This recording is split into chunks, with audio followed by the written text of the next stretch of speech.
en cómo la estanflación está castigando al consumo, a la inversión y al funcionamiento de la economía en general. En un ratito lo van a escuchar a Adrián Mercado, un hombre que suele hablar poco en los medios de comunicación, empresario que divide sus intereses entre las subastas industriales y el negocio inmobiliario y que tiene el pulso, como nadie, de cómo están sufriendo las pymes frente a este set de política económica.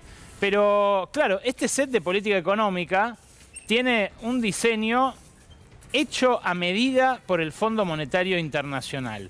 El fondo, se sabe, siempre apuesta con sus ajustes a que la devaluación encarezca las importaciones, frene la economía y que a pesar de que siempre hace subir la inflación al principio, después, dicen ellos, cae justamente porque la gente no tiene plata para comprar.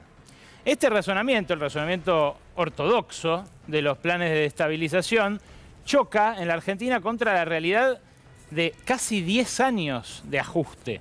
Una década en la cual el ingreso per cápita cayó 10% y en el cual cada vez más gente que tiene un trabajo no llega a fin de mes. Los que ya se ajustaron y se reajustaron, ¿se pueden seguir ajustando ahora y así frenar los precios que iniciaron una loca estampida con la mega devaluación de Caputo apenas asumió Milei?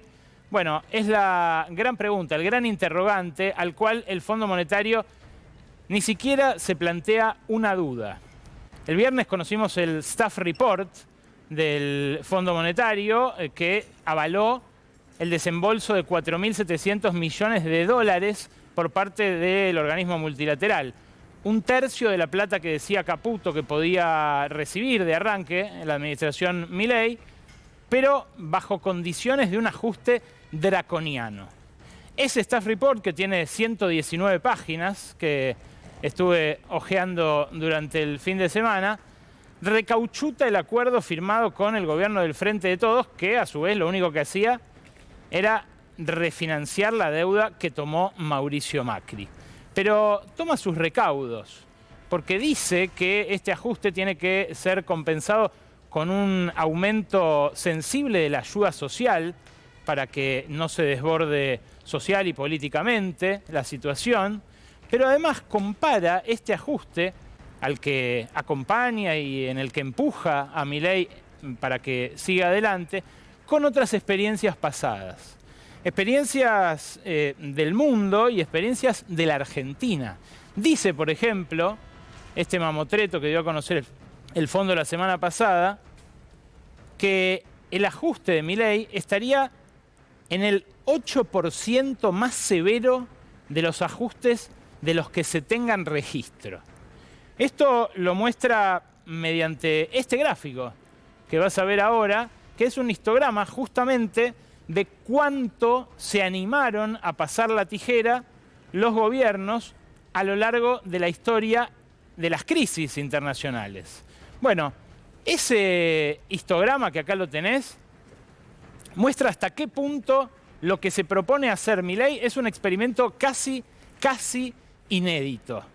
Fíjate, en general, los ajustes en el mundo tuvieron, acá es una curva normal, o sea que acá en el medio está la mayor frecuencia de los ajustes, esto toma desde la década del 70 para acá. En general ajustaron 1,5, 2% del PBI. Lo que se propone hacer Milei es un ajuste de 6 puntos. Solamente muy poquitos países se animaron a aventurarse a esa cola de la curva.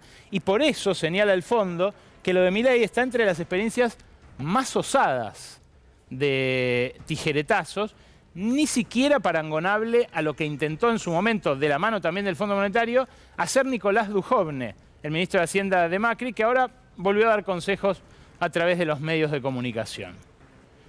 En la historia argentina, el fondo también identifica algunos casos en los cuales el déficit se redujo de manera muy rápida, muy veloz, pero fueron muy poquitos y en circunstancias muy concretas, muy específicas.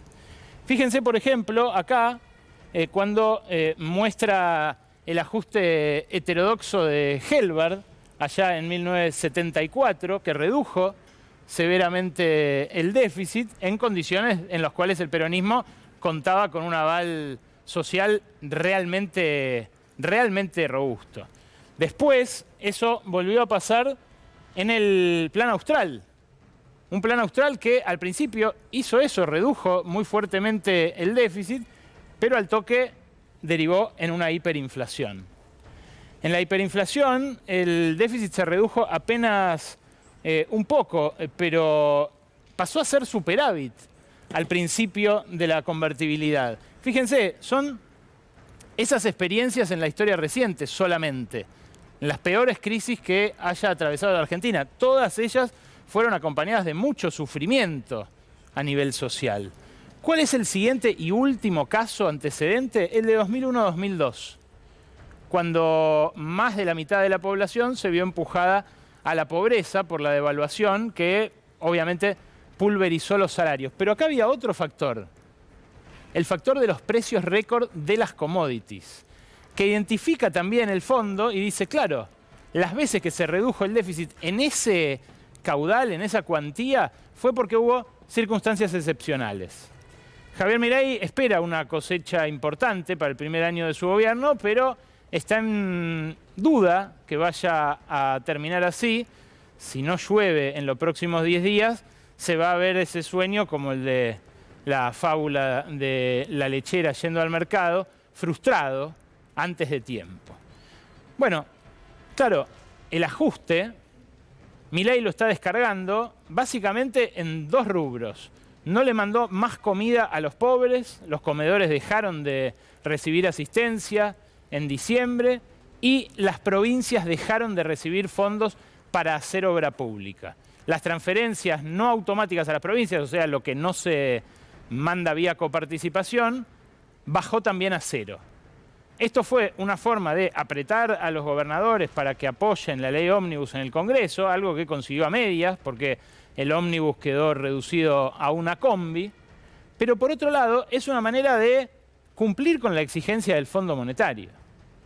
Claro, por ahora esto no se está viendo reflejado en los grandes obradores, en la dinámica de los arreglos que uno puede ver en determinados lugares, porque las constructoras siguen funcionando con su capital propio. Pero lo que advirtieron la semana pasada, al declarar el estado de emergencia en todo el país, es que pueden llegar a echar 200.000 personas en las próximas semanas. La Cámara Argentina de la Construcción declaró ese estado de emergencia, dijo que 1.400 empresas pueden quebrar en lo inmediato, lo vamos a hablar ahora en un ratito con Adrián Mercado, y expresó lo siguiente: el país todo vive un estado de emergencia económica y social. Eso ya recia en el sector de la construcción, cuyo origen es el desborde inflacionario de 2023, agravado por el muy elevado aumento de los precios de diciembre y enero y el consecuente quiebre de la cadena de pagos.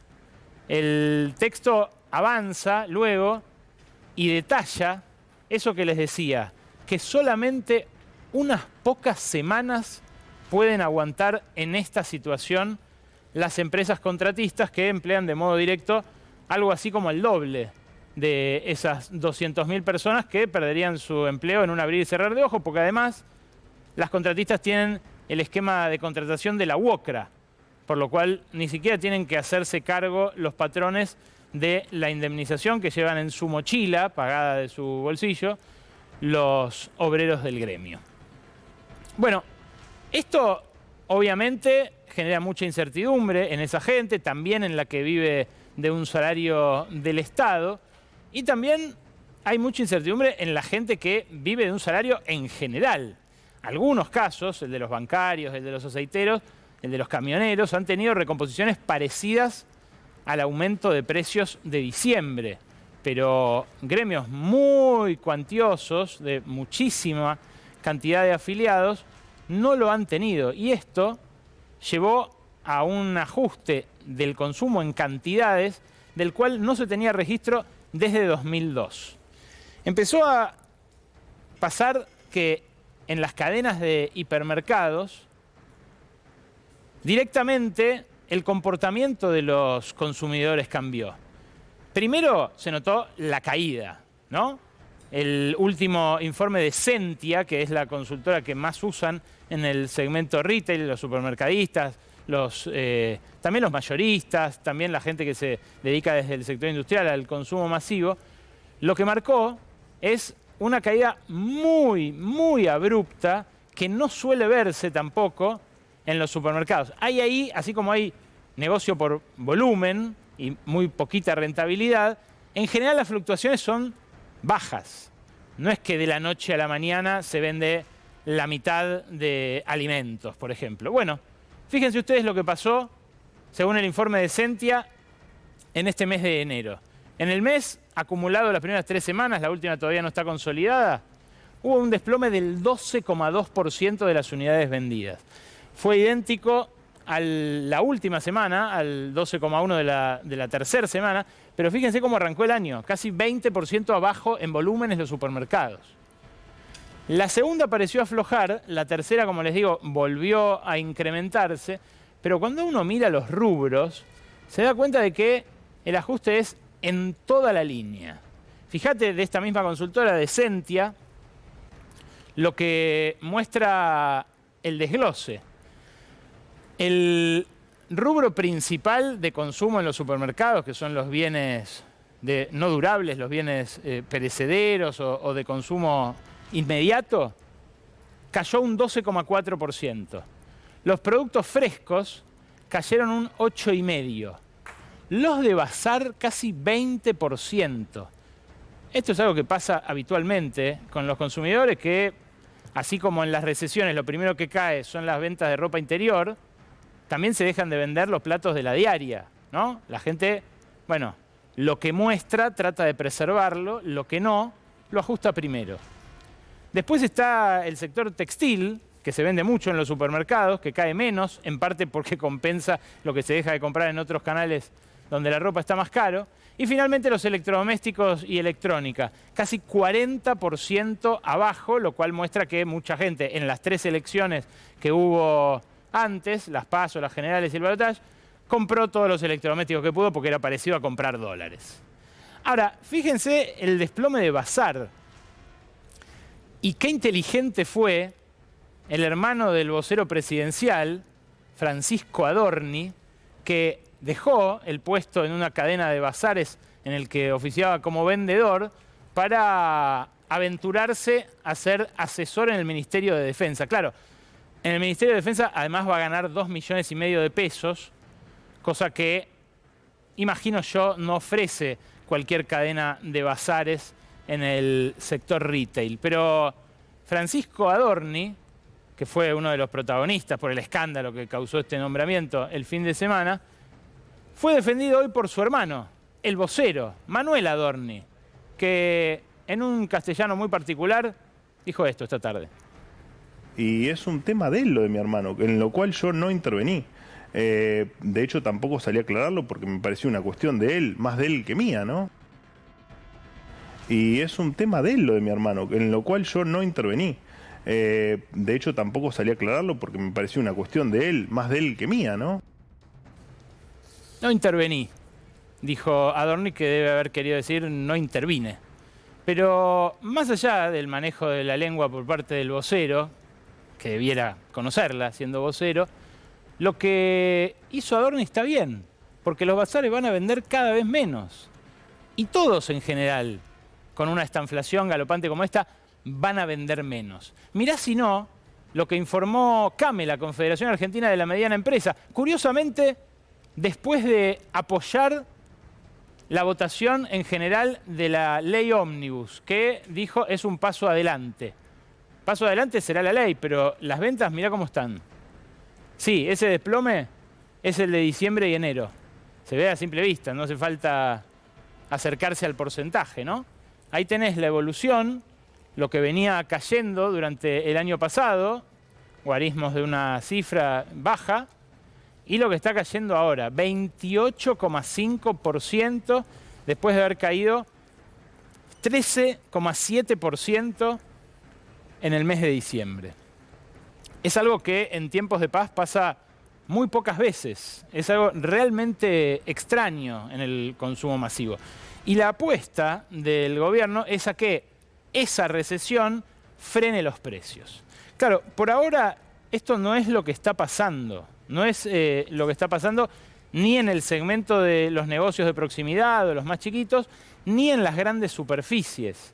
Y esto tiene que ver con que el haber soltado todos los controles, que el Estado se haya retirado completamente de la esfera de la administración de los precios, no hizo que floreciera el capitalismo de aldea, esa idea bucólica que tiene del mercado el staff que hoy nos gobierna. No, lo que hizo el Estado al retirarse fue darle rienda suelta a los monopolios, que sin ya ese tipo de corset, aprovecharon su poder de mercado para imponer aumentos sin importar la dinámica del consumo. Mirá lo que pasó en los supermercados desde el 10 de diciembre para acá. Esta es una revelación exclusiva, lo publicamos en el diario AR el fin de semana. Son los aumentos de más de la inflación registrados, por encima de la inflación, registrados desde el 10 de diciembre para acá. ¿Por qué digo desde el 10 de diciembre? Porque en los primeros días de diciembre hubo aumentos que habían negociado todavía con el gobierno saliente, con la administración de Sergio Massa, estos mismos monopolios u oligopolios. Pero después de eso, y de haber dado en algunos casos por caídos unilateralmente los acuerdos de precios, lo que entregaron son estas listas. Fíjate, la Virginia, por ejemplo, se despachó con un 200% de incremento. Café, té y condimentos. Por supuesto, la suba del dólar en el caso del café es un producto que no se fabrica en la Argentina, no se produce en la Argentina, pero todo lo demás también. Los papeles higiénicos y de cocina, que también generaron un duro enfrentamiento entre los supermercados y las papeleras. Fíjense, 160%, y ahí están las marcas.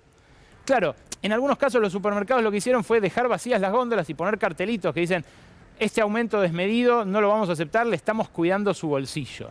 No, los supermercados están cuidando su market share, que ganaron después de que Massa con el programa de precios justos los benefició en términos relativos con precios más baratos, imponiéndole a la industria la pata encima de los aumentos que querían ellos llevar adelante. Bueno, los supermercados defienden eso. Pero, claro, enfrente tienen a otro más poderoso que les dice, ¿sabes qué? Como Bimbo Fargo, yo vendo el 80% del pan de mesa. Hace 10 años se lo habilitaron, ese monopolio con la fusión entre la mexicana y la argentina que vendió. Bueno, ¿cuánto aumento? Lo que quiero. Obviamente, si vendo el 80% del pan, aumento lo que quiero. 120% clavaron. S.C. Johnson, que fue uno de los protagonistas de las plegarias de muchos argentinos y argentinas el fin de semana, porque el verano, perdón, los fines de semana en especial, porque está carísimo el off, porque están carísimos los sucedáneos. Todos los fabrica esta misma multinacional norteamericana. 2 anclas le metió al doble la sal, los aderezos y los saborizantes. Cepas argentinas, la histórica Gancia, también metió 100%. Y PepsiCo, que hace los snacks de la línea más cara, también aumentó por arriba del 60%. Estamos hablando de aumentos que hacen incomprables algunos productos de primera necesidad. Y claro, estamos hablando de empresas formadoras de precios que tienen la posibilidad de, si no venden, exportar. Por eso, no extraña que la Asociación Empresaria Argentina, AEA, aquí tengo su plana mayor detrás mío, apellidos ilustres como Elstein, como Galperín, como Roca, como Manieto, como Argüelles. Bueno, no extraña que AEA haya sacado un comunicado especial para apoyar al presidente Javier Milei y para saludar la aprobación en general de Prepo de este proyecto de ley ómnibus en medio de una represión salvaje. ¿Por qué AEA felicita a Milei, incluso a pesar de que Milei sacó el viernes un comunicado como presidente, como cabeza del Ejecutivo, exigiéndole al Poder Legislativo que se deje de discutir y que vote de una vez la ley? Bueno, porque AEA evidentemente no está tan preocupada por la división de poderes o por el sistema republicano, sino por sus propios intereses particulares. Claro, si uno hace el ejercicio de imaginar qué habría dicho AEA si Cristina Fernández de Kirchner hubiera sacado un comunicado exigiéndole al Congreso que vote de una vez una ley, esa palabra usó Milei, exijo. Ni siquiera alcanzan los adjetivos para imaginar cuál habría sido ese texto, ¿no? Habría estado cargado de advertencias respecto del autoritarismo, respecto del pisoteo de un poder por el otro. No fue el caso. Y de vuelta, ¿por qué pasa esto? Porque el retiro del Estado no dio lugar a esa libre competencia que imaginan los teóricos que siempre cita el presidente. No, dio lugar a la ley de la selva, a la guerra de gigantes en las cuales, bueno, los lastimados son las hormigas que están arriba del ring. En los supermercados se da una situación que, bueno, la verdad afecta a todos, por supuesto que con especial hincapié en los que tienen menos. Pero no son solamente los que tienen menos los que sufren en el supermercado. Cada vez más la clase media se ve obligada a abandonar antiguos hábitos de compra en pos de otros nuevos. Y fíjate, en supermercados de algunos barrios de clase media, me decía un gerente de sucursal, tuvieron que aumentar la frecuencia de retiro de la línea de cajas de los productos que la gente deja antes de pasar por la tiqueadora láser. Es realmente doloroso pensar que algunos lo hacen con productos de primerísima necesidad, pero incluso aunque no sea así, la frustración de quien llega a la línea de cajas con un changuito, ya no muy cargado porque todo el mundo conoce su presupuesto, pero que deja ahí parte de lo que pensaba que le iba a alcanzar para comprar, es una bomba de tiempo en términos políticos. Me decía este conocedor de adentro de la dinámica del supermercadismo, hay una diferencia entre el poder de compra y el poder de pago. Hay un delta, me decía, entre lo que uno imagina que puede pagar y lo que cuando llega a la caja se da cuenta. ¿Y sabes qué es lo que más dejan en la línea de cajas? Lo que más dejan son productos de higiene y aseo personal y los postrecitos de los chicos. Esos postrecitos que tienen a veces algún dibujito animado, a veces alguna golosina que se pone en el yogur o en el postre, en el flan. Esas son las cosas que quienes van a la línea de cajas a recoger lo abandonado tienen que reponer cada vez más en las góndolas. Claro, esto para el que puede imaginarse un postrecito en su mesa. Después están los que no pueden comer ya. A esos, el viernes pasado, la ministra de Capital Humano, que se llama así, Sandra Petovelo, los invitó a que hagan fila. Y los invitó de la siguiente manera. Pero no lo respeto. Acá hay una política pública que hay que sostener. ¿Cómo lo voy a hacer yo? Tiene hambre la gente y venga esta. Yo voy a atender uno por uno a la gente que tiene hambre, no a los referentes. La asistencia alimentaria. Chicos, si ustedes tienen hambre, vengan de uno, que les voy a anotar el DNI, les voy a anotar el nombre, de dónde son y van a recibir ayuda individualmente. ¿Va a recibir a los 10.000 merenderos que hay en todo el país? ¿Va a recibir a los 10.000 merenderos que hay en todo el país? Y la gente que está en el interior, ¿qué? La pobreza, la inflación, ¿Y el resto de la provincia de Buenos Aires, qué? Esto que pasó el viernes dio lugar a que hoy los movimientos sociales que nuclean a más gente, que atienden a más hambrientos, hicieran fila, como pidió la ministra. La fila superó las 30 cuadras. Ahí están viendo parte de la marea humana que se armó desde la puerta nomás del histórico Ministerio de Desarrollo Social. Ahí está el dron. Fíjate que no termina nunca. ¿Los atendió? Petovelo no los atendió. Dijo que ella no los había convocado y que fueron los dirigentes, los intermediarios, esos a los que acusa de ser gerentes de la pobreza, los que hicieron que la gente estuviera ahí con 30 y pico de grados bajo el rayo del sol, esperando. La realidad es que este fin de semana alguien sacó la cuenta en el portal El Cohete a la Luna. Si Petovelo quisiera atender realmente uno por uno, como dijo, a los hambrientos de la Argentina, que son por lo menos 5 millones, y en el peor de los casos casi 15, tardaría 506 años en atenderlos uno por uno y dedicarles un ratito de atención, anotar su mail y luego mandarles ayuda. No hizo falta que fueran todos, alcanzó con esta fila de 30 cuadras para mostrar la insensibilidad de alguien que dijo, ¿dónde están, chicos, los que tienen hambre? Vengan acá.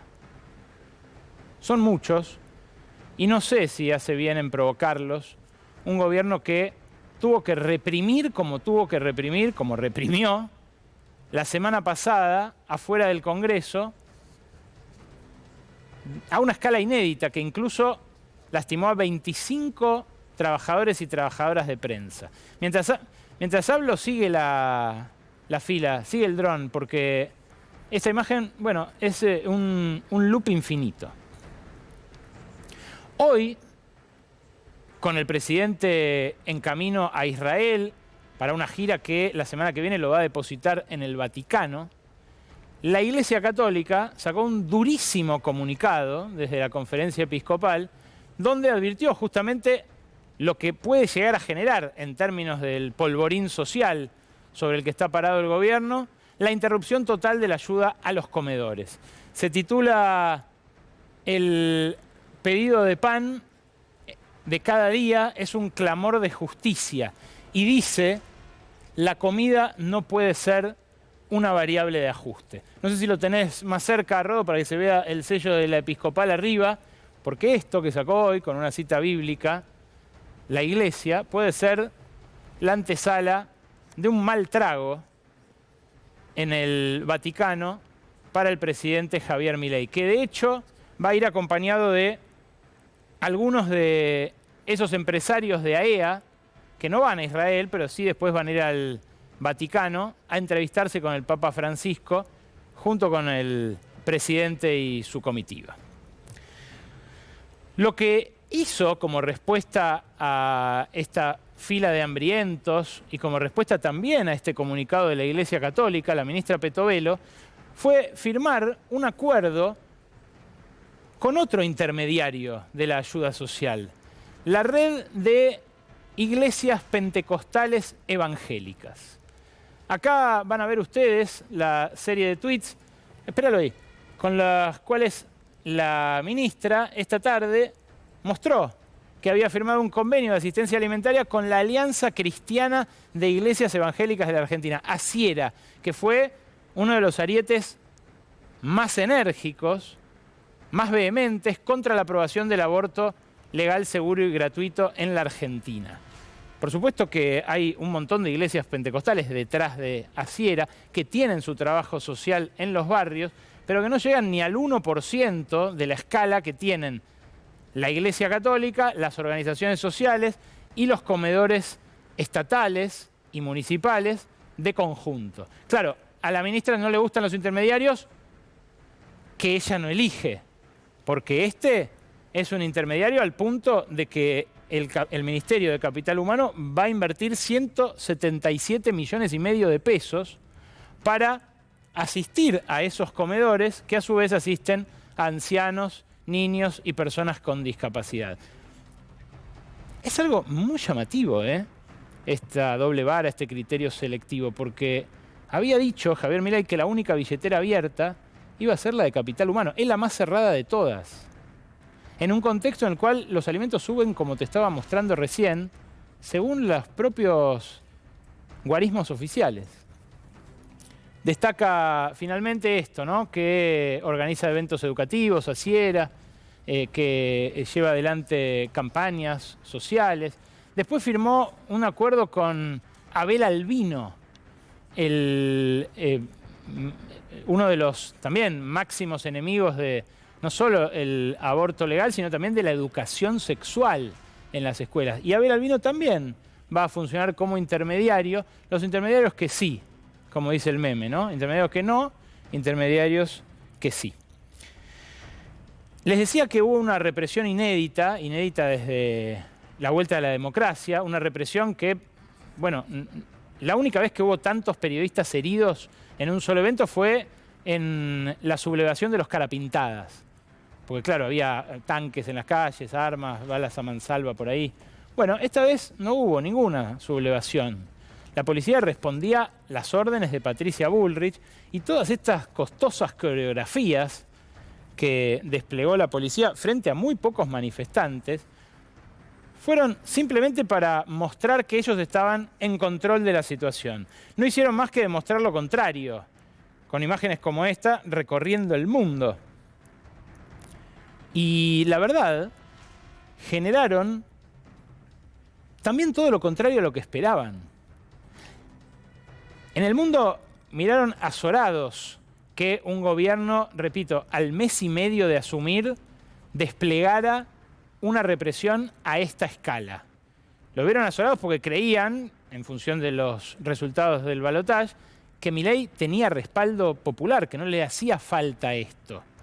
Por supuesto que a Milei no le viene nada bien esto, a la que le viene bien es a Patricia Bullrich, que de esta manera se blinda frente a sus detractores en el propio seno del oficialismo. Pero lo que despertó esta sobreactuación de Bullrich de llevarse presas a unas chicas radicales, que lo viste en vivo por acá por C5N, unas chicas radicales que se habían sentado a cantar el himno en una calle ya cortada por la Policía Federal previamente, lo que logró es que la Comisión Interamericana de Derechos Humanos le recordara al gobierno que en democracia protestar es un derecho. Lo hizo por escrito la Comisión Interamericana de Derechos Humanos. Dijo, el uso de la fuerza es excepcional en contexto de protestas y se limita a circunstancias en las que se acredite la legalidad, necesidad y proporcionalidad de la misma. El actuar de las fuerzas civiles y policiales, dice la CIDH, debe orientarse con estricta observación al respeto de los derechos humanos. No fue eso lo que pasó, no fue proporcional, había muchas más fuerzas policiales que gente en la movilización. Y además, los que fueron presos el día jueves recibieron un castigo inédito y absolutamente injustificable. Si quisieran volver a ir a protestar, desde mañana que se retoma el tratamiento en particular, no podrían, porque estarían violando las propias condiciones de su liberación al día siguiente después de pasar la noche en un calabozo. ¿No me crees? Sí.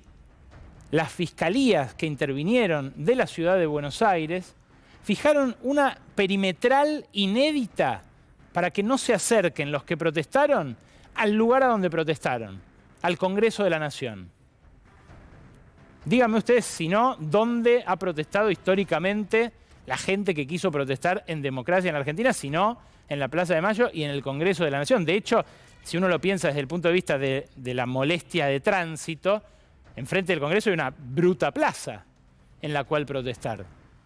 Y sin embargo, fíjate, tengo el facsímil, el Ministerio Público Fiscal le fijó a los que liberó el viernes por la mañana estas condiciones.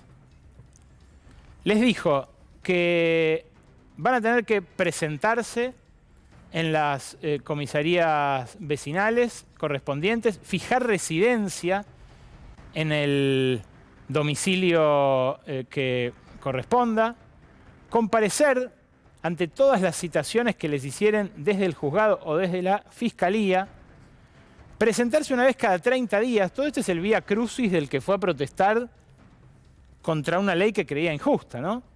Y fíjate, el punto 4, ahí frenalo, Leo. Les prohíbe acercarse a un radio menor de 1000 metros del lugar del hecho. Esto es de la intersección de la avenida Rivadavia con la avenida Entre Ríos.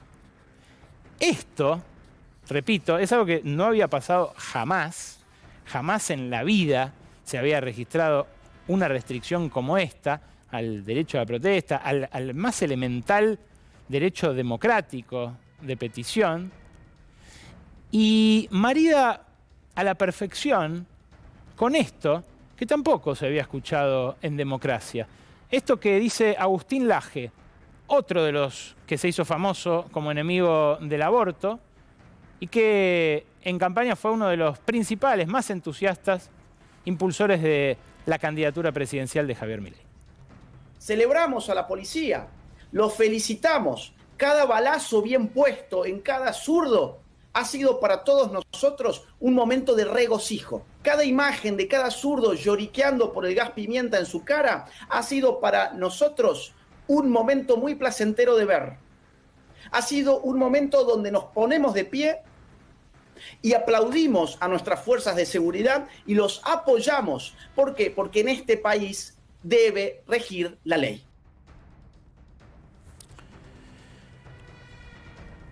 Fue un momento de regocijo las balas a los zurdos, dice Agustín Laje. Bueno, el uso de apelativos de este tipo también habilita la recíproca, el uso del adjetivo fachos, que se está volviendo a poner de moda, un poco como en la película Argentina 1985 protagonizada por Darín. Un revival de tiempos peores en términos de seguridad democrática. Pero en horas nada más, en un ratito va a venir Lucía Isikoff a contarnos cómo viene la discusión en el Congreso. En horas se retoma la discusión parlamentaria de los artículos en particular. Va a volver a haber protestas, va a volver a haber una cinchada por los recursos entre el oficialismo y los gobernadores, y hay miles de millones de dólares en juego. Yo me pregunto, por ejemplo, con las privatizaciones, ¿qué inversor extranjero se va a animar a desembolsar cientos de millones de dólares en un contexto de tanta fragilidad institucional, en algo tan flojo de papeles como puede ser una privatización votada de esta manera? Bueno, no lo sé. Lo que sí sé es que en la lista de empresas privatizables hay sociedades del Estado y que en esa lista, que incluso los mismos diputados, hablé con varios hace un ratito, no saben bien cuáles quedaron.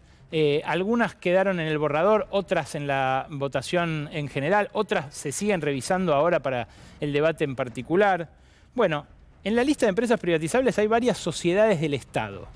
Hay una ley, la 20.705, publicada el 26 de agosto de 1974 en el Boletín Oficial, que dice en el artículo 3 que en ningún caso las sociedades del Estado van a poder transformarse en sociedades anónimas con participación estatal mayoritaria, ni admitir bajo ninguna modalidad la incorporación a su capital de capitales privados. Durante el menemismo, y en nombre de la emergencia, se transformaron algunas sociedades del Estado en sociedades anónimas para luego privatizarlas. Así fue el caso de YPF, por ejemplo, que apoyó el peronismo de aquel entonces. Pero necesitaron violar una ley para hacerlo y ahora necesitarían volver a violarla en caso de avanzar. Por eso, el decreto de necesidad y urgencia que sacó Milei apenas asumió, se planteaba abrogar esa ley en su artículo 40. ¿Seguirá vigente ese artículo 40?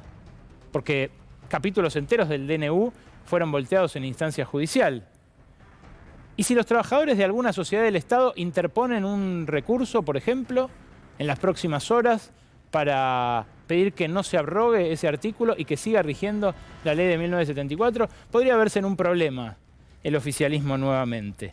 Ahora, otra desprolijidad, esta vez en relación a la plata de los jubilados, concretamente al Fondo de Garantía de Sustentabilidad, es que el día que empezó la sesión en diputados, el 31 de enero, el secretario parlamentario leyó los artículos que se iban a suprimir del articulado. Y entre ellos mencionó al artículo 196 de esta ley ómnibus, que elimina, a la vez, discúlpenme el tecnicismo, la minucia, pero es importante ir al detalle de esto.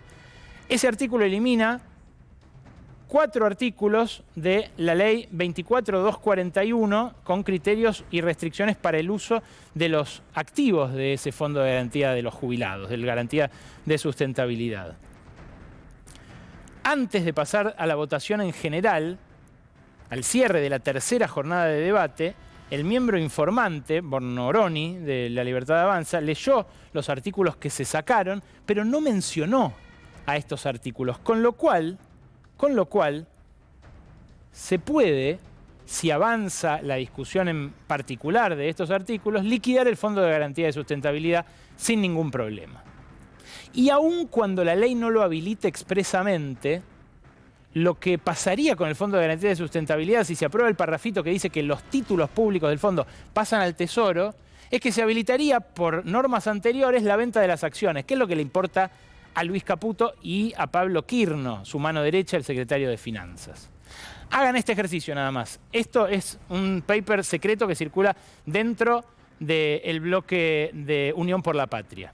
Esta es la composición actual de la cartera del Fondo de los Jubilados. Las acciones representan apenas un 17%. Vean, acciones, olvídense del monto en dólares, ahí están los porcentajes. 73% es bonos, 17% son acciones, el resto es el 10%. Si se transfirieran los títulos al Tesoro, quedaría así la cartera, como marca la segunda placa. En la segunda placa lo que van a ver ustedes es el nuevo denominador, sacando los títulos públicos, y cuánto representan las acciones. ¿Lo puedo acercar un poco como el otro? ¿Cuánto representan las acciones? Ahí va. Del nuevo total detraídos los títulos públicos. Las acciones pasarían a significar el 62,9%. Claro, de un total mucho menor, de 30 y pico mil a 9.000. ¿Qué dice la ley? Que las acciones no pueden representar más del 50%. Con lo cual, incluso el Ministerio de Economía se vería obligado a vender las acciones en empresas como el Banco Macro, Edenor, Consultatio, Techint, La Anónima, Molinos, Mirgor, Pampa, entre muchas otras. Las empresas que quieren a su vez recomprar esas acciones y pagar lo que para Quirno y Caputo es un salvavidas y para ellos es un pasaporte para sacarse de encima al Estado. La tercera placa muestra justamente hasta dónde puede llegar esa venta. Fíjate, esto es, si lo reducen ya sacados los títulos al 7% que dice la ley actual que tienen que tener las acciones como mínimo en el FGS, bueno, se reduciría apenas 5.967 millones. Esto dejaría espacio para vender casi todas las acciones, que quedarían apenas por 278 millones de dólares. Es algo que a los observadores internacionales los alucina. Cómo un pueblo como el argentino, que ya vivió las privatizaciones, que viene hasta hace menos de 10 años sufriendo a los concesionarios privados, por ejemplo, en los trenes. En un rato va a hablar Leonardo Menghini, acá, abogado de víctimas de aquella tragedia de Once, de la cual por estos días se cumplen años.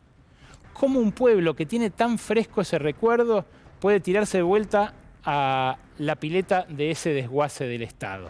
Además, por tan poquito dinero. Lucía Isikov nos trae el detalle en instantes de cómo sigue esta pulseada parlamentaria. Lu, buenas noches.